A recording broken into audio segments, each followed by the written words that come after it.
Hello नमस्ते। म अहिले मेरो गाउँमा आएको छु। यो सर्लाही 4 मा पर्छ। यहाँ अमरेश सिंह, गगन थापा जस्तो हेभी वेटहरूको भिडन्त भइरहेको ठाउँ हो यो। अहिले चुनाव प्रचार प्रसारमा रोक लागिसकेको छ। सो घर परिवारहरूमा चाहिँ सबै आफन्तहरू चाहिँ अब कसलाई भोट दिने भनेर सल्लाह गर्ने समय हो। हामी पनि घरमा अहिले भर्खर एकछिन अगाडि सरसल्लाह गर्दै थियौँ। मेरो दुई साइडमै मैले हाम्रो छिमेकीहरूको पनि सल्लाह सुन्न सक्छु। बाहिरै बसेर सबैजनाले कसलाई भोट गर्ने, किन गर्ने,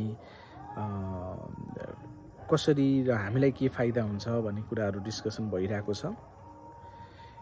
इन्ट्रेस्टिङ चाहिँ के छ भने म एकदमै एकातिर अमरेश कुमार सिंहज्यू र मेरो पछाडितिर चाहिँ को घरमा चाहिँ गगन थापाज्यू, म दुईजनाको नजिकै भएकोले गर्दा धेरै कुरा सुन्न सक्छु।